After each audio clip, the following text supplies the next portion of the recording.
Okay, I have to be honest. I am really uncomfortable in my skin right now. I talk about all kinds of controversial topics all the time. I speak about STDs, happy sex lives, divorce, abuse, pornography, biracial adoptions. But I am so uncomfortable talking to you guys today, but I have to say my heart. And I know that today is a day of respect for the Black people and letting them have their voice. And my children have actually given me their permission to share this because we've been talking about this. I've never spoken from my platform, ever used it for anything but love and education. And last night, when my kids... This is why I don't want to do it, because I know I'm going to cry. My kids were going to their event. It was late at night. I literally had to call the city to see if we had a curfew. And I literally had to safety plan with my kids because they were driving back with teenagers about what if. And I didn't like it. It really was uncomfortable for me. That's a conversation I've never had with my parents. And it's really a conversation no parent should have to have with their children. So that's where everything kind of set me off. And then I woke up this morning to some messages. And I'm going to share them with you, what people are saying to a white mom raising Black children, because you need to hear this. I'm going to share it with you. So when I got on Instagram, this is what inspired me. I got on Instagram and there's just all these Black squares and I'm like, what is going on? And I'm scrolling and people aren't saying what it is. And then a couple of hashtags, Blackout Tuesday and Black Lives Matter. And then someone said that they couldn't say that they totally understood, but that they were willing to learn. And I was speaking to a couple of friends today that inspired me. So thank you to all of you to voice and to speak. So I'm speaking. A few days ago, before George's protests became bad, and I just barely found out about George because I don't watch the news, I wrote a post and I shared with you guys everything that has been said to me as a white mom raising Black kids. It became this beautiful platform. Hundreds of people liked it, and I got hundreds of messages, not only just on the post, but privately. Black people said, thank you, Jennifer, for being a place where I could speak. Thank you for having a voice in a place that I couldn't have a voice. White people thanked me privately because they had no idea, and it just became this beautiful platform. It's how I've always spoken. So this is why I need you to hear this, and you need to be educated in what's going on. And I'm so sorry, but some of these are just awful. So one person said to me, I want to share with you. You are rightfully emotionally invested in the situation, but be careful about taking sides.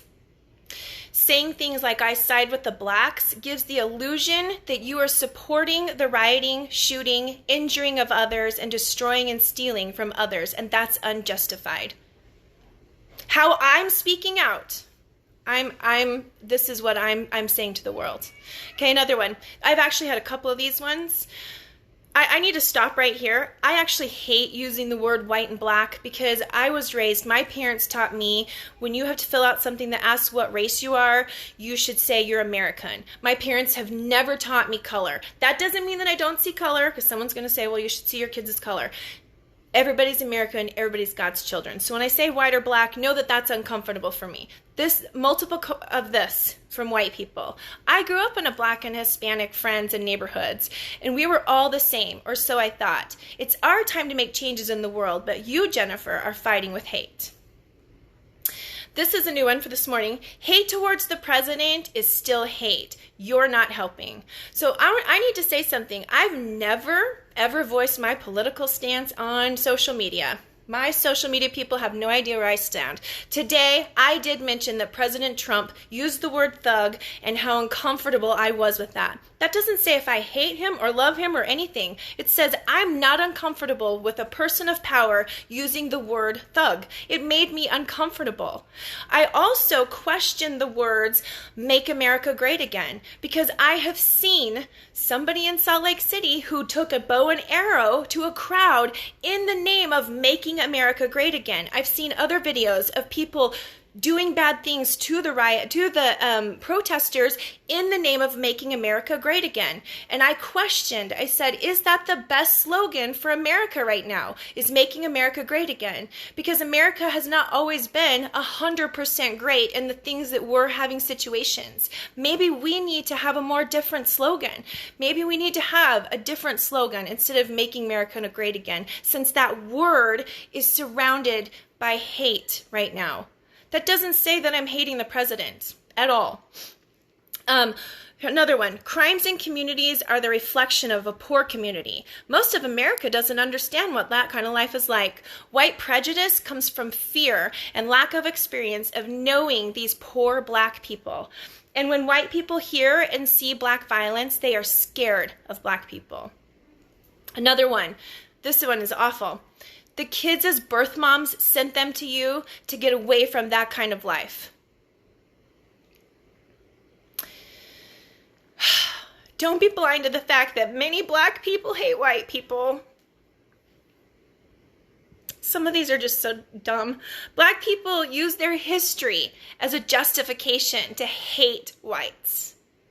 Are you hearing what you're saying? Black people use their history as a justification to hate whites. Okay, using the words white privilege is not going to soften hearts. First of all, I've never used the word white privilege. Second of all, I've read many posts about people using the words that were beautiful. You're missing the point. If you get offended by someone saying Black Lives Matter or white privilege, you're missing the point. Black people want white people to feel guilty about the circumstances they were born in. I don't believe that. You, Jennifer, were raised in wealth. You were unaware of ethical struggles because it wasn't in your nearby environment. I had a cousin. These are multiple people. I had a cousin who said to me, oh, now we have to celebrate one more thing. They already have Black History Month. I had a friend say, oh, my adopted black kids are good. I don't worry about them. They're straight A's and they're too little. This doesn't concern them. And I'll share one more, or maybe I'll share two more. To blatantly accuse white people across the board is offensive and unjust as well. If I've never accused white people across the board, I've never even used the word white. I don't think white people go around consciously thinking they're better than anyone else. So here's my thing. And most of you that know me and really follow me, I have a large platform of followers on all my platforms. I have thousands of people and business pages and uplifting pages that I lead and I speak on. I believe in the beautiful change. And when George died, I was so sad about it. I couldn't watch it. I watched the whole thing, but I could not believe how horrible it was because of being in the nursing field, that nobody helped him. And that even the paramedics did not check him or start working on him. But something beautiful happened before all the fires. People started speaking out. People that didn't know.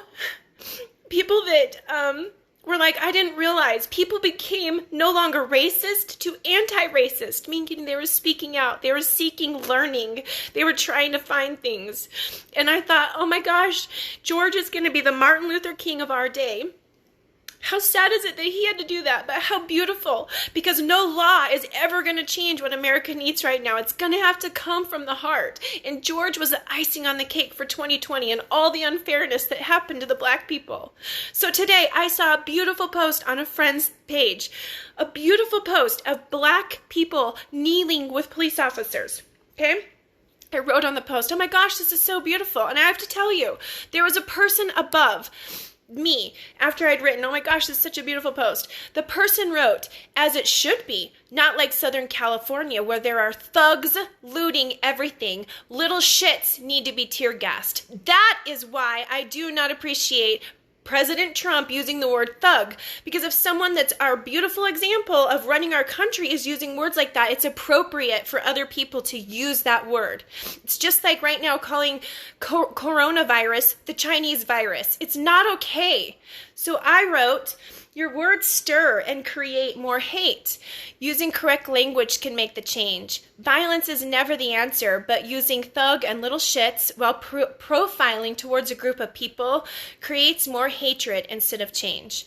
Possibly using words to express your concern, like there are thieves looting. You want change? Be the change. Be the change, America. Are the looters all black? Are all the protesting crap that's going on with the fires all black? No. There are beautiful pictures of police officers standing hand in hand with the black protesters, holding their hands, walking, holding signs.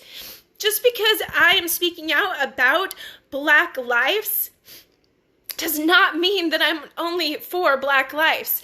Just about speaking out about white supremacy and race-based violence does not mean that I'm anti-white, anti-police, or anti-America. It isn't even about politics. I'm about humanity.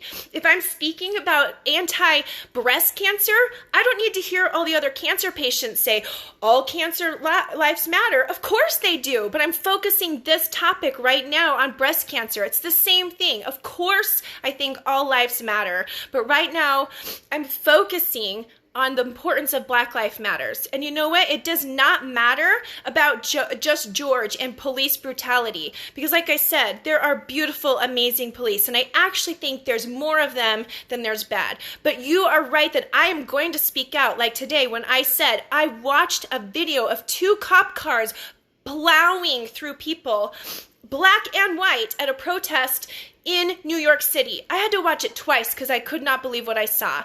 I saw a black kid with his hands raised in the air and a white cop come up to him, rip his mask off, and spray with mace. Things are not changing. So yes, we need to speak about police brutality, but that does not mean that I don't see the beautiful cops that are kneeling and walking with these people. And Black Lives Matter does not just mean the violence, you guys. Talking about Black Lives Matters is also black facts in education. Distribution of educational resources based on local taxes and the equality educational opportunities for minor children, leading to less access to colleges and ability for upward economic mobility. Problem, huge problem. Access to high quality foods for predominantly black neighborhoods. They don't even have grocery stores. They have corner stores. Access, epigenetics. Let's talk about that. The eggs that was created. So my kids, when they were developed while in their birth mom in utero, they were actually already in their grandma because their grandma was creating their birth mom. Meaning that the hardships the birth mothers faced impacted the way that my kids' genetics are expressed. That woman's suffering impacted the way my kids' DNA is expressed. According to the CDC, black mothers are 3 times more likely to die to pregnancy versus a white person. That is why Black Lives Matter. We are living in America. Why are black women 3 times more likely to die than white women? This is what it is. It's not just George. It's not just all the people dying in brutality. It is a whole section, America. And those of you who are offended by people like me speaking out in love, you should take a look at yourself and why you're offended. Why are you offended? I'm not saying I'm anti-white. I'm not saying I'm anti-America. I'm not saying I'm anti-Trump. I'm not saying I'm anti-any cops. I'm saying that I'm speaking out for justice. Honestly, if George would have been a white guy, I still would be super passionate about what happened. Of course, all lives matter right now, but we're focusing on black lives. Of course, all lives matter. I'm not focused on one side. I can support black lives, support good cops, still love white community, and still love America. I can still love America and not like what's happening. So I just needed to use my platform to share my voice because you guys are going to keep sending me messages. I'm going to keep sharing them. I want the people that don't know what's going on. I want those people that are saying, I have empathy. I want to understand. I want you to understand what is happening. I'm a white mom raising black children. I should not have had to have that conversation with my kids last night that I had to have. Those things need to change. Black people should not be dying giving birth in America 3 times more. So I do love America, and I do believe that there's more beautiful in the world than there ever is bad. And I love seeing the positive of changes. So I'm so grateful for a platform that is safe for people to say things. And I just hope that everybody can take a stand and just speak out in love. Martin Luther King, you guys, more is going to happen with love. With love. It's just like that woman. She could have spoken about California and how she was worrying about it, but to use inappropriate language, it's not okay. It stirs up hate. You can speak your truth. And the other thing that I think, you guys, it's just like with coronavirus. You can wear a mask and stand next to the freedom speakers. We live in America. Do not lose what America is about. America is that my values may be different than your values, but we can still be friends because we were blessed to be born in the land of the free. That's a beautiful thing. That's a beautiful thing. And that's why I speak about Portland all the time, because to me, Portland is that. Portland is this place where everybody can keep it weird. Everybody can be themselves without having to worry about explaining themselves. We need that. You need to be able to stand next to someone, no matter if their religion is different, their color is different, their beliefs are different. That's what America is. You got to remember what America is.